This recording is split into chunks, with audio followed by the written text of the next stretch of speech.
ସମସ୍ତଙ୍କୁ ଅତି ଶୀଘ୍ର ଆସୁଥିବା ପ୍ରଭୁ ଯୀଶୁଖ୍ରୀଷ୍ଟଙ୍କ ବହୁମୂଲ୍ୟ ନାମରେ ପ୍ରେଜ୍ ଦ ଲର୍ଡ।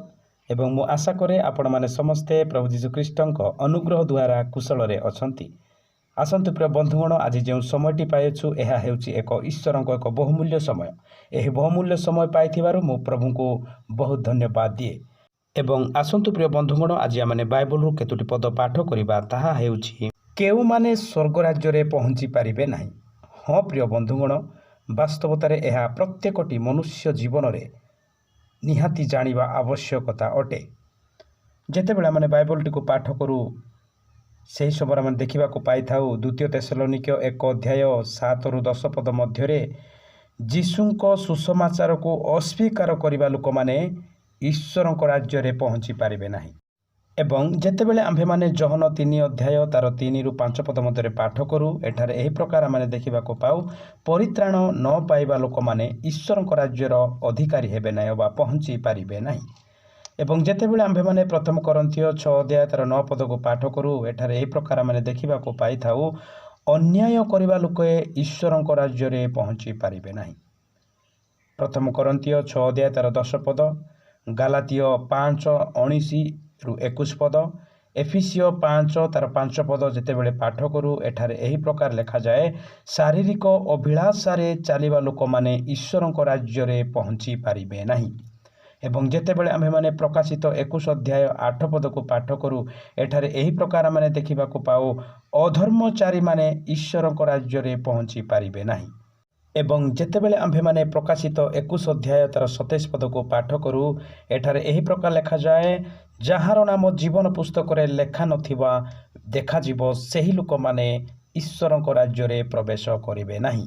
ହଁ ପ୍ରିୟ ବନ୍ଧୁଗଣ, ଏହିପରି ପ୍ରତ୍ୟେକ ବ୍ୟକ୍ତି ତାହାଙ୍କ ରାଜ୍ୟରେ ପହଞ୍ଚି ପାରିବେ ନାହିଁ। ଏବଂ ଯେତେବେଳେ ଆମ୍ଭେମାନେ ମାର୍କ 16:16 ପଦକୁ ପାଠ କରିଥାଉ, ଏଠାରେ ଏହି ପ୍ରକାର ଆମେ ଦେଖିବାକୁ ପାଉ, ବାପ୍ତିସ୍ମକୁ ତୁଚ୍ଛ କରିବା ଲୋକମାନେ ଈଶ୍ୱରଙ୍କ ରାଜ୍ୟରେ ପହଞ୍ଚି ପାରିବେ ନାହିଁ।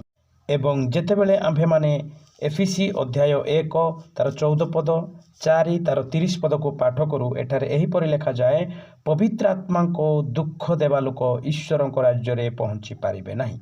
ମାଥିଉ 5:20 ପଦ, ମଲାଖି 3:9 ପଦ ଏବଂ ମାଥିଉ 23:23 ପଦରେ ଲେଖାଯାଏ, ଦଶମାଂଶ ଚୋରି କରିବା ଲୋକମାନେ ସ୍ୱର୍ଗ ରାଜ୍ୟରେ ପହଞ୍ଚି ପାରିବେ ନାହିଁ।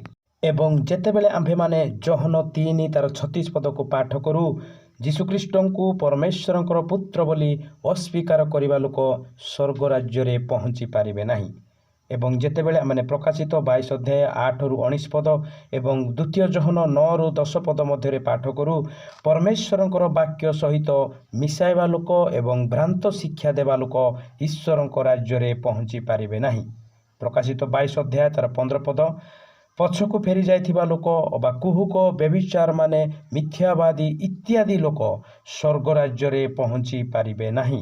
ହଁ ପ୍ରିୟ ବନ୍ଧୁଗଣ, ଯେତେବେଳେ ଆମ୍ଭେମାନେ ମାଥିଉ 7:21-23 ପଦ ମଧ୍ୟରେ ଦେଖିବାକୁ ପାଉ, ପରମେଶ୍ୱରଙ୍କର ବାକ୍ୟ ବିରୁଦ୍ଧରେ ସେବା କରିବା ଲୋକମାନେ ଈଶ୍ୱରଙ୍କ ରାଜ୍ୟରେ ପହଞ୍ଚି ପାରିବେ ନାହିଁ। ଏହି ପ୍ରତ୍ୟେକଟି ଯେତେ ଆମେ ପଦଗୁଡ଼ିକୁ ପାଠ କଲୁ, ଏହି ସମସ୍ତ ପଦରେ ଆମେ ଦେଖିବାକୁ ପାଇଲୁ, ଏପରି ବ୍ୟକ୍ତିମାନେ ଈଶ୍ୱରଙ୍କ ସ୍ୱର୍ଗ ରାଜ୍ୟରେ ପହଞ୍ଚି ପାରିବେ ନାହିଁ। ଏଣୁ ଆସୁ ପ୍ରିୟ ବନ୍ଧୁଗଣ, ଏହି ବାକ୍ୟ ଅନୁସାରେ ଆମେ ନିଜକୁ ପ୍ରସ୍ତୁତି କରିବା, ସତର୍କତା କରିବା ଏବଂ ଆମେ ଏହି ଅନ୍ତିମ ସମୟରେ ଈଶ୍ୱରଙ୍କଠାରେ ବିଶ୍ୱାସ କରିବା ଏବଂ ତାହାଙ୍କଠାରେ ଶରଣ ନେବା, ତେବେ ଆମ୍ଭେମାନେ ପରମେଶ୍ୱରଙ୍କର ସ୍ୱର୍ଗ ରାଜ୍ୟରେ ଆମେ ପହଞ୍ଚି ପାରିବା।